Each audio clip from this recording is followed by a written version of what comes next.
Great skills again by him. Oh, marvellous goal by Lewis. Welcome to the Rangers Journey.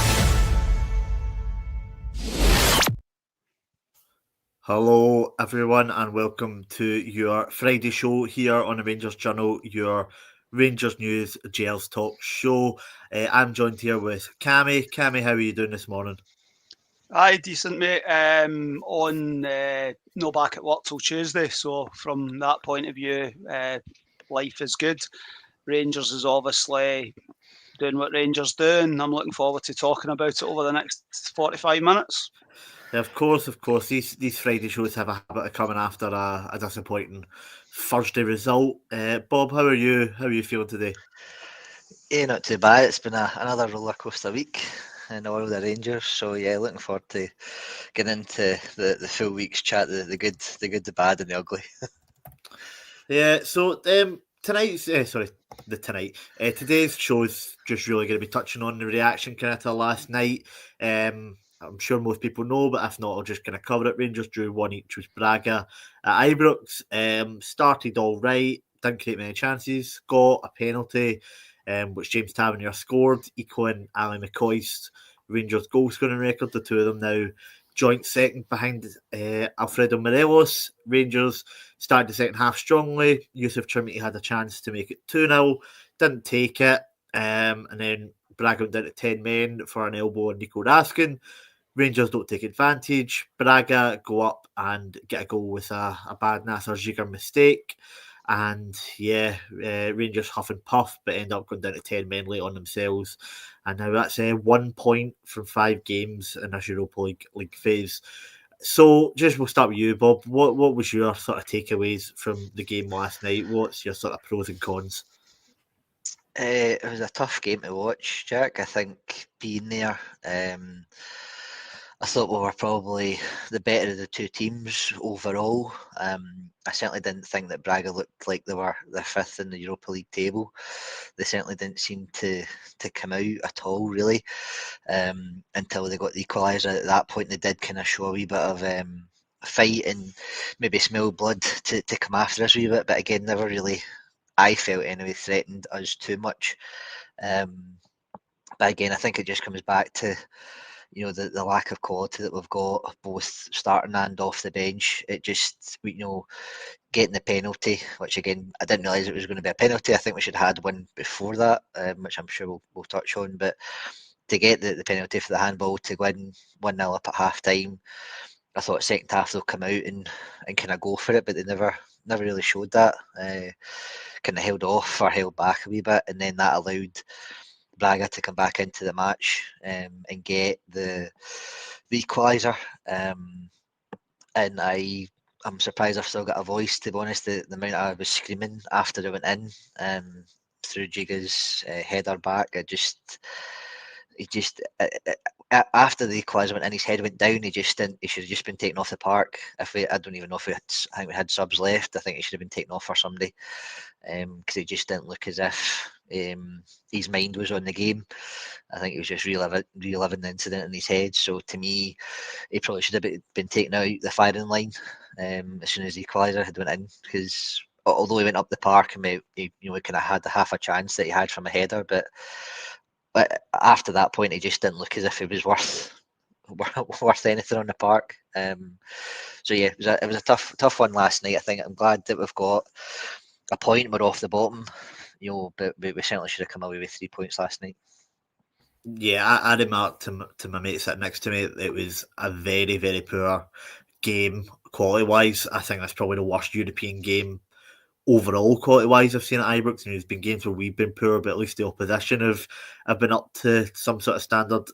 So Cammy, obviously 1 point after 5 games. I think we're now 5 points away from the top 24. After the game, James Tavernier said, it's not over yet. Is it? I think as captain, he's got to say that, to be honest. But it's going to take a hell of a turnaround to qualify from this position. I think the games to this point, I think the starting games before the first 3 games before we played Roma, you should have been sitting with 6-7 points on the board. Get off to a good start. Don't make yourself have to chase it. You know, he's got to say it. Danny Rowell's got to say it. They've got to come out. They can't chuck the towel in, because ultimately there is still 3 games to go. Still got 1 game at Ibrox still, so they've still got to try and encourage people to go along to the final home game. But it's no, Europe's a bit of a distraction, to be honest, for me. I'd rather concentrate on domestic matters and somehow retaining a competitive edge going into January. That's the priority for me over the next few weeks, is just getting through to January. Hopefully Harry Potter brings us a centre half, a centre midfield player, and a goal scorer. If we can do that, we've got a chance of winning the league. But we have to hope we can somehow get through the next few weeks. But Tav, just digressing slightly, James Tavernier, age 34, second in the list of European Hall of Fame, testimonial year, all that sort of stuff. He's still our best player. And I think that says it all, that James Tavernier, 10 years into his Rangers career, and a James Tavernier that's on the downward trajectory, is still our best player. He's still the player that you look to create. He's the only one that shows leadership qualities. So yeah, I feel sorry for him, to a point that he's essentially the one that is having to take things forward when his head wants to do it, but his body isn't allowing him to do what he used to be able to do. But he's still the one that never hides and what have you. So I've went off on a bit of a sideways one there, as often happens, Jack. But Europe's done and dusted. We just have to try and get what we can out of the last 3 games, but not hopeful at all. Off the bottom, I mean, how times have changed. Last year we were in the top 8, you know, and we'll go into it's probably not for this podcast, but it is where we are, and this is where the last 6 months, the damage that has been created by poor decisions in recruiting Russell Martin and poor decisions in pretty much every signing that has been made. We haven't improved in any way, shape or form, and we've got worse, and I didn't think that was physically possible.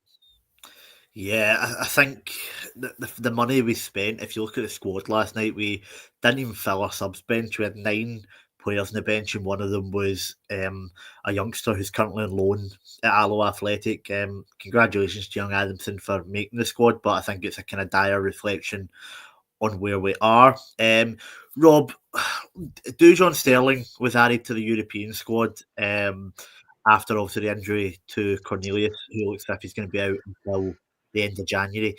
But he's not making the bench. Is this a bit worrying, the fact that he played for the 19s, he didn't look match fit, he gave away a penalty, and now he's been added to the squad in place of guys, like Nadim Bajrami, or dare I say it, even Kieran Dill or Rabbi Matondo, who are match fit, and he's not on the bench. I mean, how is the squad in this state after the amount of money we spent in the summer?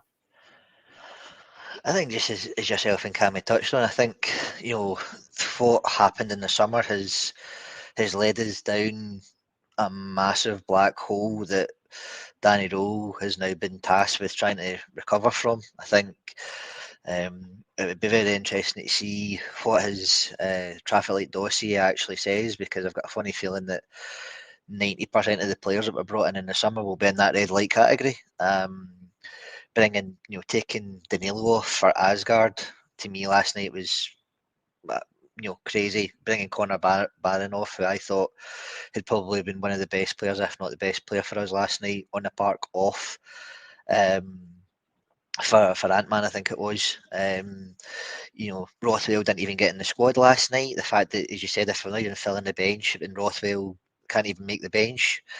I think Rowe did say pre-match that he was carrying a knock. Okay, all right, sorry, I didn't see that, Jack. So okay, fair enough for that. But yeah, I mean, regardless, that we should have enough in terms of depth to at least fill the fill the bench. Again, surprising that for the next 3 games, you must think Sterling will be able to play some sort of part.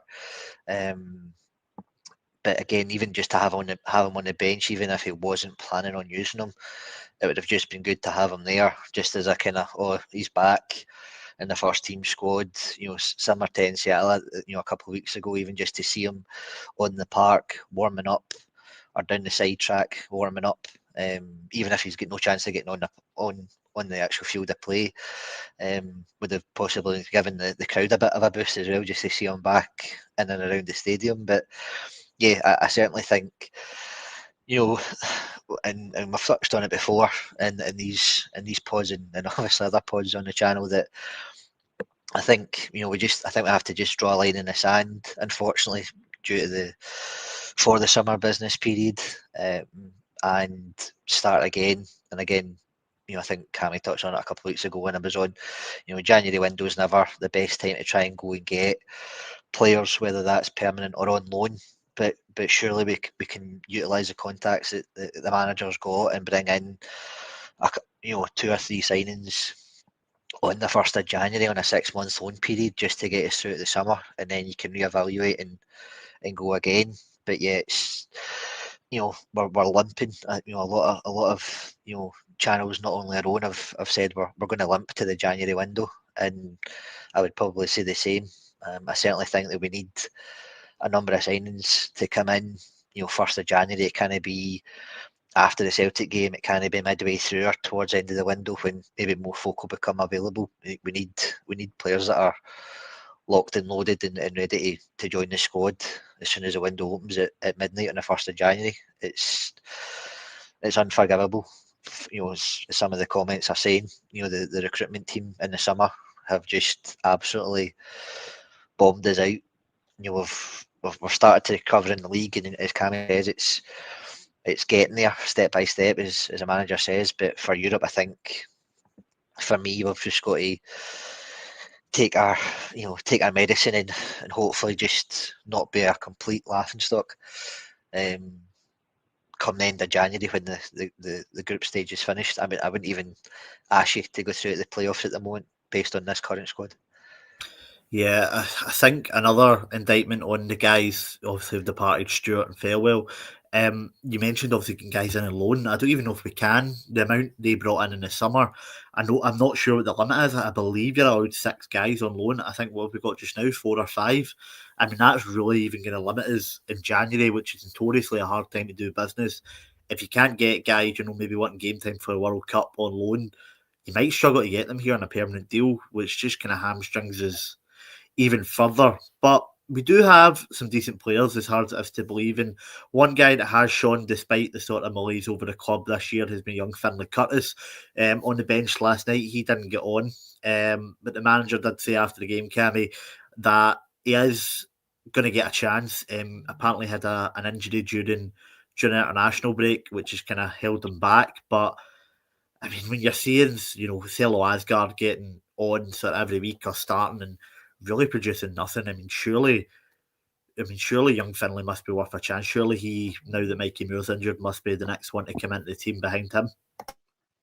I had a concern back at the start of the season. I think I've spoke on this show previously that I thought that Mikey Moore signing would stifle the development. So we're developing a Spurs player, but we're stifling the development of our own player. So we're now in a situation where Mikey Moore's injured.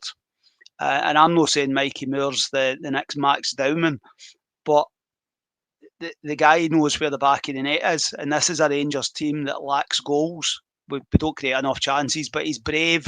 He's got energy. It amazes me that he hasn't had more opportunities off the bench. There's been wee knocks here and there, but I think across the course, I think he came on against Alloa, if I remember rightly, and way back in August. Feels like a lifetime ago, and he scored. His finishing's decent. I just think that he's just wasting time at the moment, to be honest with you. I just think kids at that age need to be getting consistent minutes, and he's barely played in the 4 months so far this season. the manager can say he's going to get his chance, but you need to put him on the park then. You know, Danny Rule has done a decent job with what he's inherited. Last night was actually an improvement on the Roma game, but that tells you how far we've got to go. That was an improvement. Off the ball, we were pressing well first half, all that sort of stuff. But and I think unless we score the first goal, winning any game is going to be difficult because there isn't enough goals in the team. So you're always going to give one away. So, but to get back to the original point, the proof will be in the pudding. There's fixtures midweek across the next 3 or 4 weeks. Squad should be used. We're obviously short of bodies. We're short of goals. We're short of quality. He has to be given an opportunity, but as it is just now, he's just training, and the manager can talk about it, but until he gives the kid an opportunity, then we're just going to keep talking about it. And Lyle Cameron's another one for me that I think should be. Obviously had injuries earlier in the season, but I think he could offer far more energy than Thelo Asgard, as an example. So I think Asgard and Cameron are two players. Curtis and Cameron are two players that, for me, should be getting more opportunities than they have done. Yeah, I just quickly looked up the stats there. So in 244 minutes of football this year, Finlay Curtis has scored 3 goals. In comparison to Asgard, who's had 1,104, he's had 1 goal. I mean, it shows that he's doing more in the limited time he has than these guys that are getting starts are. But yeah, 1 point from 5. I mean, we'll revisit this, but I think really you need to win the next 2 games quite comfortably to change the goal difference as well, to really be looking at anything going into the Porto game, which in itself is going to be a tough ask. But yeah, the 2 guys really that you can kind of blame for us ending up in this situation, Stewart and Felwell, they're both away. I mean, this has been touched on sort of all week on the podcast, so we'll not do too much a deep dive into that. We'll just kind of look at some of the early sort of names being touted for their replacements. We'll start with the CEO, Bob. So the 2 that have been kind of reported today in the Scottish Sun are our current chief financial officer, who's James Taylor. I believe his dad was the CEO of the SFA many moons ago, but I'm not I'm not sure how we feel about more nepotism within the club. We'll just ask you on your opinions on that. I mean, we've seen this numerous times over the last few years from Rangers promoting from within. I mean, it's not very inspiring, is it? No, I mean, I guess he's got familiarity with the club, which would probably help us, in the short term, that he can already knows what he'd be walking into, job wise. Obviously, Fraser Thornton's the interim at the moment, and maybe it's better to keep him in situ until the summer. And again, you'll be able to reevaluate and have, a good interviewing process with Kavanagh and Marathi and the 49ers group to make sure that we really get the right person in the job for that, as well as the sporting director. But for me, I wouldn't say it would be a bad choice. Again, it's kind of better the devil than the devil you don't. At least he's in the building already, and would have an understanding of kind of what to expect and how to maybe navigate the role, even in the short term. Even if it was a case of saying that he gets it till the summer as a probationary period, and then see where it goes in the summer. I think it's just the state of affairs that we're all that we're in both on and off the park. I think you're looking at putting a plaster on it for the next few months until you're maybe in a better position to appoint a long-term successor. But yeah, I mean, I hadn't heard that one before, Jack, before you mentioned it. So again, to me, it maybe wouldn't be the greatest choice, but at least it wouldn't probably be the worst, considering he's already in the building. Yep, Cammy. So in the same sort of article from the Sun, the other guy being linked is One that I actually think is quite intriguing, Alan Burrows, who was obviously in charge of Motherwell for a few years, sort of stabilised them. He's now, I believe he's the CEO at Aberdeen, who they're spending a lot more money. They look as if they're in a better sort of financial footing. Their overall setup seems better than it was maybe, before he took over. He's a guy who's got experience running clubs in this league, albeit not at Rangers level. I mean, what do you think about taking a guy from one of the better run clubs in the league? Obviously, Burrows at Aberdeen. Wouldn't even be on my short list, to be honest with you. There's a bit of backstory with regard to him. He's, I think, made critical comments about Rangers in the past, so that's just going to be a stick for a lot of people to beat him with from the outset. So wouldn't go down that road. I think there's is it Andrew McKinley that's at Hearts? I think the guy's name, but you're going to do well to get him away from Hearts, to be perfectly honest with you. But that's the one exec within Scottish football. I think the most important thing for me is that it's somebody that's actually done the job before, whether that's at home, abroad, doesn't really matter. An internal promotion, as much as I do think James Taylor spoke very well when he was discussing the finances, and it strikes me it's quite refreshing to see an executive at Rangers that's actually doing a good job and can actually talk a good game. But I think stick to the job that you're doing, keep in that lane. We done similar with James Bisgrove. We done an internal promotion. That may be a pathway that James Taylor sees for himself, but we're not a club for progression sort of situation. So I think it has to be somebody that's experienced, and if that takes time, it takes time. But neither of the two names that you mentioned would be consideration for me, Jack. Yeah, I think if things are going well, you can promote from within and get away with it. I think with the way these sort of in-house promotions have gone over the last few years and the performance, I just don't think the fans really buy it. And to be honest, as fans, you don't really want to be worrying about stuff like this. You want this to go in the background and go, oh, yeah, that'll take care of itself. We don't want to be discussing this stuff, but just the state of things over the last few years is where we are. The Rangers review on the sporting director role, I've been linking a guy who worked at Leeds, Victor Orta. I don't know if either of you boys know anything about him. For me, I think it's another one of the ones Selwell hired. All these guys he already knew are the guys involved at Leeds doing the same here. And if he was deemed, not good enough for Leeds, why are we sort of getting the leftovers? I mean, Bob, what would you think about maybe getting a guy from our sort of sister club like that? Well, it was interesting. I managed to catch up on one of the pods during the week.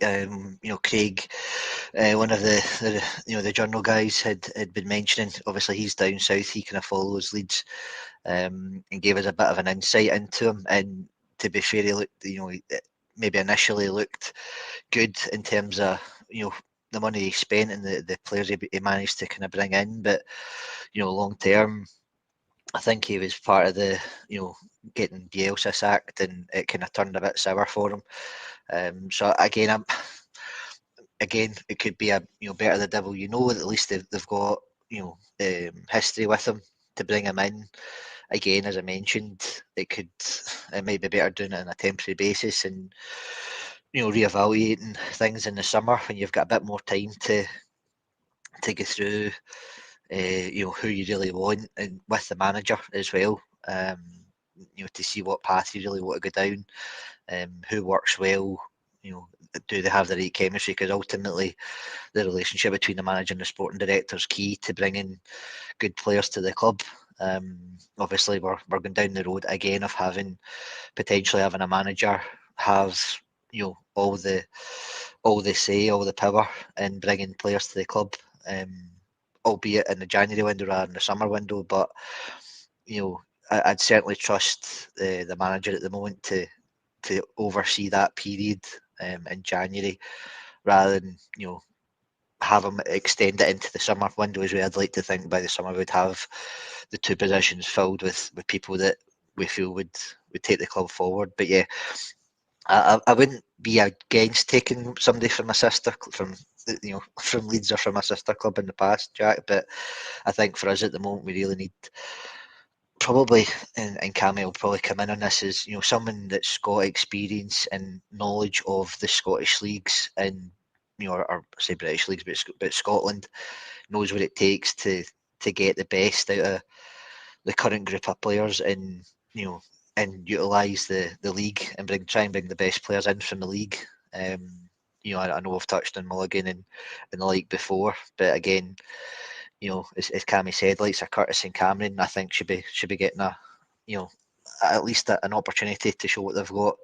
I think Mulligan's been doing well for Hibs since he joined in the summer. Again, that's someone that obviously we've missed out on, unfortunately. But again, could have come in and done a job, at least domestically, and try and have that mix between having a domestic squad and a squad for Europe, which again would help us. But yeah, I think it'll certainly be an interesting appointment. Whoever gets a job, Jack.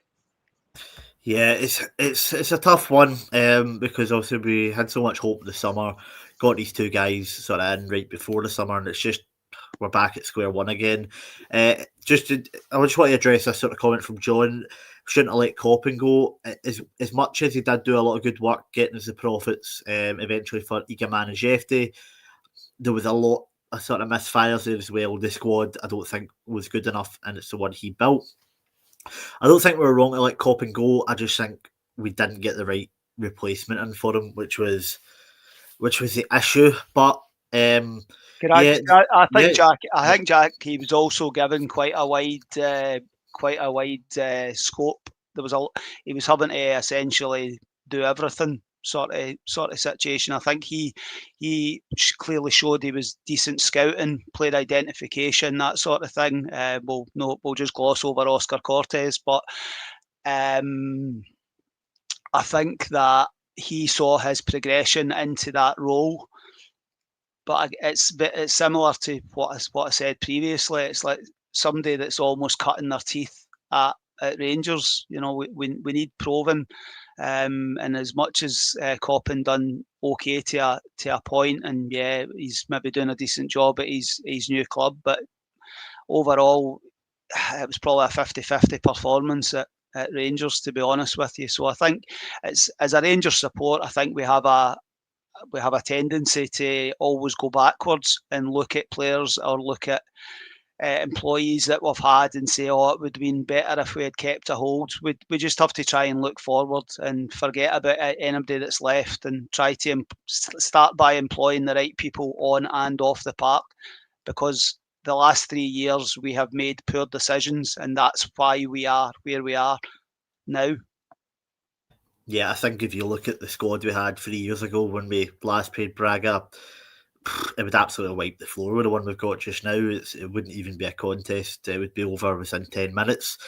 But it's up to us to kind of try and turn that tide, get us back on track. A couple other names mentioned, David Weir online. I think he's just took up a role at Strasbourg. And the other one I've heard mentioned is Gordon Greer from Brighton. But I don't see him leaving a job in that sort of level to come and be a role at Ibrox. So yeah, we're going to January window in a position where we don't really have a sporting director. So, but it's a big January window. Who do we actually think is going to be in charge of recruitment? I think it's all going down to Danny Rowe, and we've seen obviously with Michael Beale a few years ago when a manager's got full control how that can go. Cammy, how do you think Rowe will approach this window, and do you think he'll have guys from above chipping in?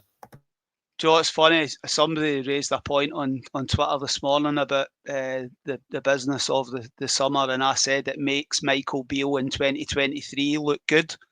And we all thought that Michael Beale that summer when he signed Lammers and Dessers and all that sort of stuff, we couldn't actually get any worse. Danny Rule spoke about it, and I think he said that there's obviously the team of recruitment. I'm assuming Dan Purdy, who was obviously brought in by Kevin Thelwell, will still be heading that up. But I'm hoping that Danny Rule has an influence.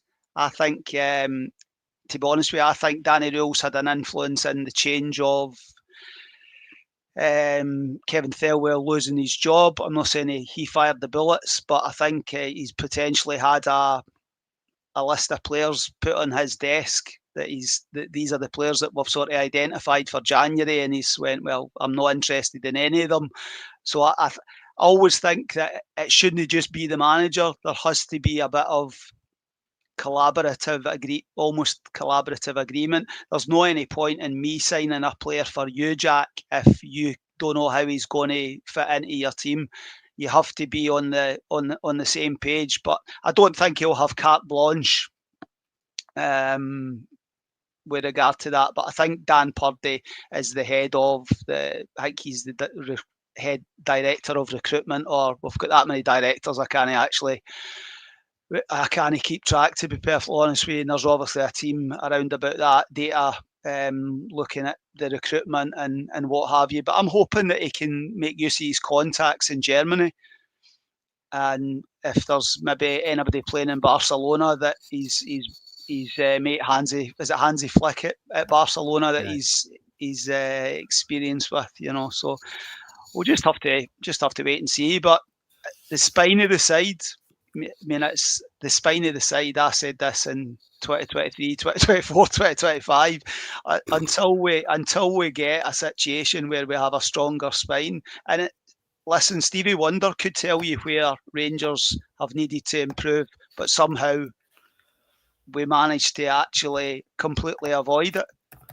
And if you can get a stronger spine across the next two windows, at least it gives you something to build on. But we don't have a strong spine, and that's, we leak goals at the back end, and if not for Jack Butland, I dread to think where we would be. And we have absolutely, I honestly can't remember the last time I watched a Rangers team that's so powder puff and so lacking in goal threat. We've got three strikers in the training centre, and you could probably not even make a decent striker combining the three of them. It's actually shocking that the state that we have allowed ourselves, and it's not just been this summer, it's been year on year on year, and it's failings of multiple people that have brought us to where we are. But I think Danny Rowell will be involved in the recruitment, but I don't think it'll be he's playing Football Manager and he identifies 5 or 6 players and he goes and signs them. I think he'll work with the people at the club, but hopefully he makes use of his own contacts as well. Yeah, I completely forgot about Purdy there when I talked about that. So we do still have some sort of structure, which is good. It's not going to be akin to Michael Beale, where it's a manager doing everything, which is good. So there's been one sort of transfer rumour coming out today, Rob. It's for a left back from Turkey called Yilmaz. Not the one you're thinking of. A player called Berkay Yilmaz, a Turkish youth international, 20 years old, plays for Nuremberg on loan from Freiburg. Now he's a left back, which is an area we do need to target. 4 goal contributions from left back. He's only 20 years old. Sounds very, very similar to Jane Magoma to me. I would like to get someone a bit more established in there. Just any thoughts on that rumour, and do you think the left back's a priority going into this window, Bob? First of all, I think a left back is priority. I think to Cammy's laughter, I don't think we should be going anywhere near anyone called Yilmaz ever again, unless they're the absolute superstar. We can't keep going down the road of bringing, and again, understand the business model and the player trading model that we're obviously trying to adhere to, but to bring in a 20-year-old left back to back up or potentially rotate with a 19-year-old left back who's on loan, to me doesn't sit very well, because between both of them they'll be inconsistent. I would rather, as you said, Jack, go for someone with experience, and again touch back on, try and go and get somebody from the Scottish League that's had game time this season, that's been playing in a relatively stable team, You know, again, for a, you know, even just for a backup and get a proper, to get maybe a bigger name in the summer, or a player that you're able to maybe develop more in the summer, but have someone with experience come in January. I think it's not being understated how critical this signing window will be for us going forward this season and obviously into the future. I think we need to utilise the manager's contacts at these clubs. I mean, I joked about it a couple of weeks ago. If we could go and get a couple of centre backs from Germany, you know, to build a spine, or a left back and a centre back, don't care. Just go and get anybody that you can that's of a decent level, because they're going to be better than what we've got. Nothing against this boy from Turkey. I don't know. I don't know what he's like, Jack. But I certainly wouldn't be going down that road in January. Maybe in the summer. You know, if you're able to get someone with experience come in for 6 months. Again, I think we're struggling to get to the January window to have people come in, and we can't afford to bring in project players. We've tried to do that in the summer to a certain degree, and it's just not worked out. So I certainly don't hope that this manager rues the mistakes of his predecessor and looks to bring in more experience. Yeah, for me at left back, I think the obvious one would be Josh Doig, playing Scottish, playing in Italy. Cammy, I seen a smile there. I don't know if that was related to Dado's comment there on what's up with Greg Taylor. What would your thoughts be on that one? He's not getting much of a game out in Greece. Is it time to bring him back to his boyhood club? My first laugh with regard to the Yilmaz rumour, which I had missed, that would be so Rangers to actually sell Ridvan Yilmaz for 2 million and buy him back for 4 million, you know. But Greg Taylor, how I could actually fill the next 10 minutes. What's up with Greg Taylor? No, that's not a road that you can go down at all. He'll also be earning a pretty penny in Greece. Left back, it's another part of the fact that we've allowed Yilmaz and Jeffrey and Robbie Fraser all to leave in the one summer. My God. I mean, I'm not saying Robbie Fraser's the next Nuno Mendes, but see, if Robbie Fraser had stayed, at least you would have another natural left-footed option. You know, Robbie Fraser's done the right thing for his career. He's getting out and he's playing regular football, but that's all the headlines from the summer are over Shermiti and Majovski and Asgard and Giga and the money that we've actually spent.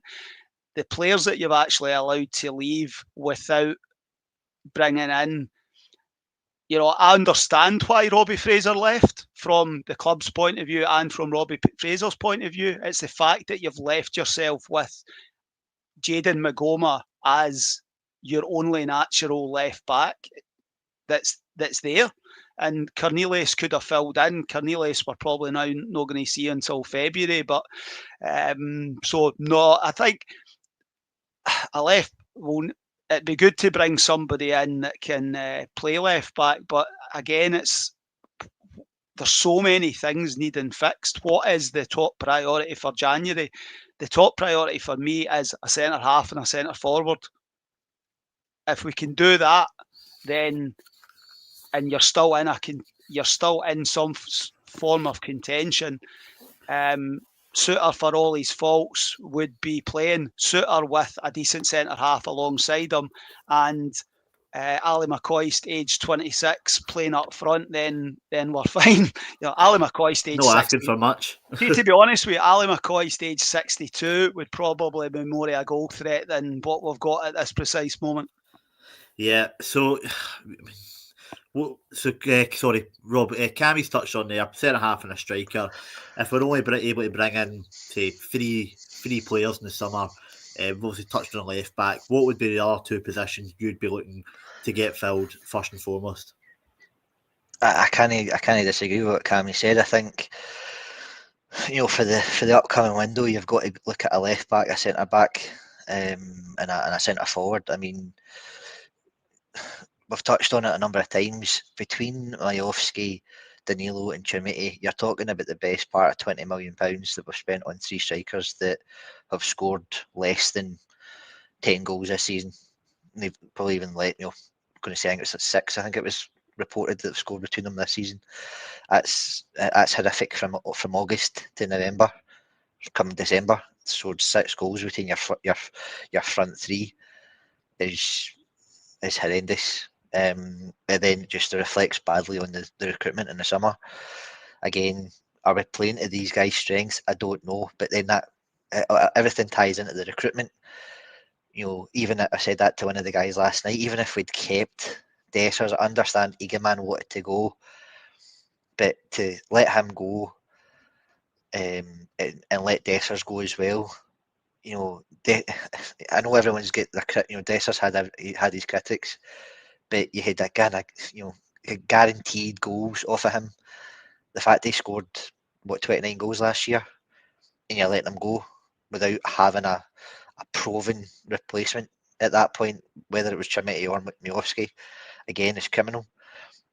Even if he wasn't hitting the heights in Europe, at least domestically, he would have got. He's a type of striker that would have got a scrappy goal here or there, because that's the way he was. That's he's somewhat physical and he's able to run the channels and bring people into play. I just think it's been an absolute horror show, as Cammy's touched on before. But for me, in this window, if you're only giving me three positions, you've got to do left back, centre back, and a striker. I think the midfield could probably be left for the moment. I think we've got enough there to kind of get us through. Again, if I had an open checkbook, I'd go and replace quite a lot of players. I'd also be looking at these loan deals to see if we can end some of them prematurely and get them sent back, so we can utilise the loans that we're allowed to have. So, Cammy, I seen you were chatting there. I mean, Nico Raskin last night had another of his meh games. He's not really reaching the heights of last year. 18 months left in his deal. Is he someone you'd look to maybe ship out to get some more funds to spend on shaping the squad in January? I think if we're not in a contention to compete for a league title, and I know Nico would probably rather, he spoke about, seeing Rangers getting money and what have you, but there'll be teams.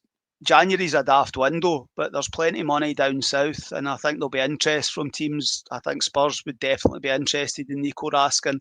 Raskin's a myth, to be perfectly honest with you. He's got a reputation that belies what he's actually done as a Rangers player. He gave us 6 really good months last season, has managed to get himself into the Belgium squad first choice, so fair play to him.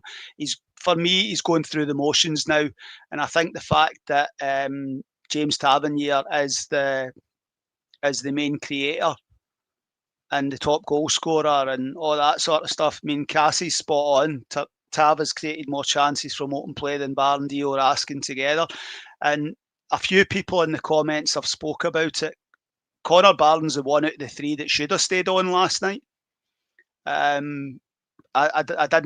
understood why he took a midfield player off to try and get a forward player on, but he took the wrong one off. And for me, I would have taken Raskin off last night. His passing isn't the strongest part of his game, but he's giving the ball away far too easily. And if we could get 10 to 15 million for Raskin in January, I would.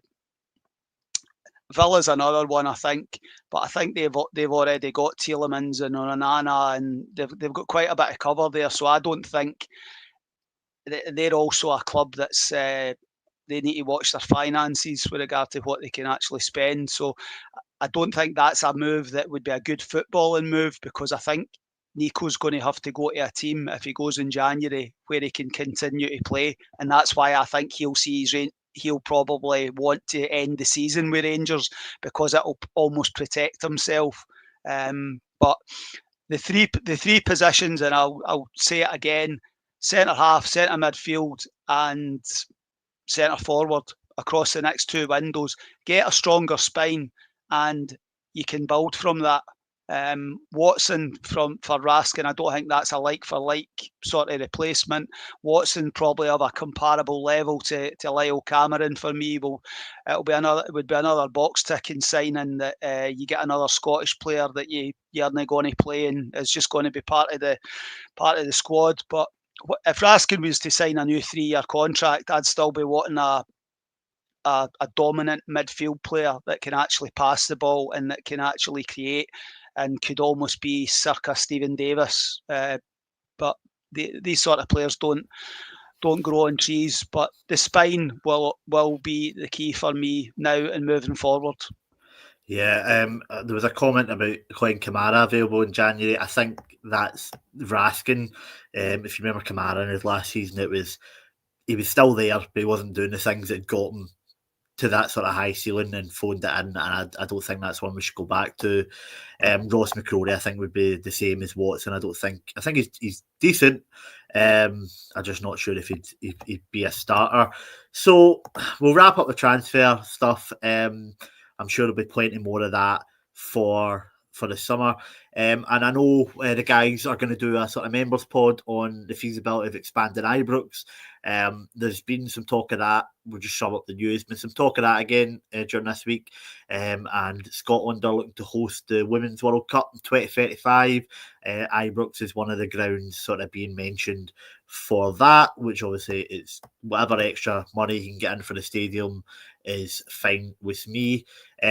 Couple last things. Dick Advocaat got to go into the World Cup at the age of 78. Curacao qualifying thanks to, he wasn't even there. They got a draw against Jamaica, enough to see them through. They've got a population less than Paisley, Cammy. He just loves football. He just doesn't stop, old Dick, does he? I can't actually wait for Scotland to draw Curacao in the World Cup and probably lose. Scotland to lose to a place that's the size of Paisley. Oh, fantastic. 78-year-old. It's a bit like Roy Hodgson. Enjoy the fact you've made a few quid. You've had a great career. Put your feet up, enjoy your life. Go back to Holland. There's plenty to keep you entertained across there. You know what I mean? Listen, Dick Advocaat for probably 18 months to 2 years as Rangers manager. We played some unbelievable football.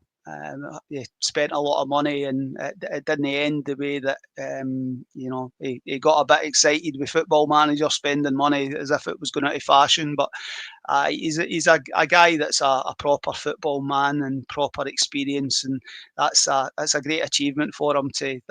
I would imagine end his managerial career at the World Cup in the summer. So well done to him. Yep, and final bit of topic today, Rob. The Celtic game, the last one before the split, has obviously been moved to a lunchtime Sunday kickoff. It kind of always happens now, but I mean, is it something you think we can get past? I mean, it's been 45 years since the 1980 Cup final. It's been 15 years since that late kickoff at Parkhead with McCoist and Lennon and Juve and everything. Do you think we're going to get any sort of midweek or Saturday Old Firms back anytime soon?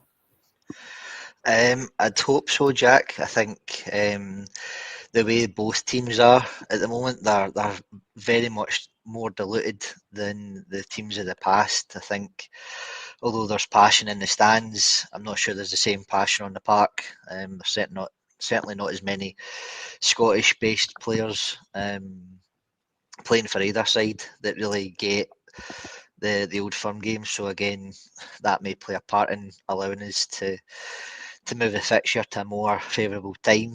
And just on Curacao, obviously former player Junior Bukina as part of that squad. So nice to see a former Rangers player getting to go to the World Cup, hopefully alongside John Souttar and Conor Barron from Scotland. So I'm sure Dick Advocaat's I'm sure they've had a wee chat about Rangers during their time at the international scene. But yeah, from your point, Jack, I think it would be good to see us go back to a later kick-off. But then you would just hope that the fans behave from both sides. I'm not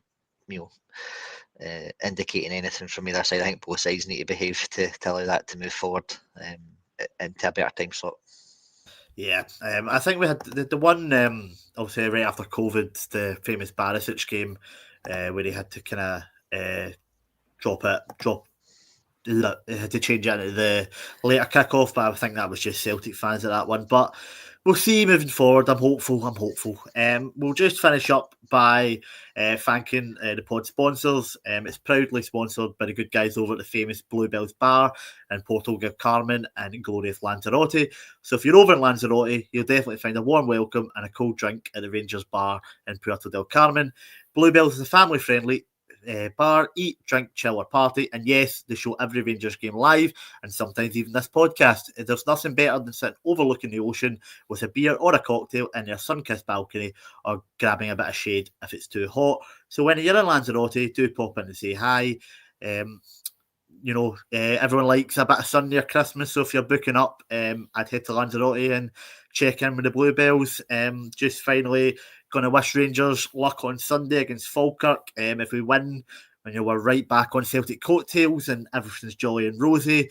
If we lose, we could be as low as 6. So that's thumbs up Rangers this season. But just thank you for everyone for tuning in. Thank you for all your comments. And remember, every night is journal night.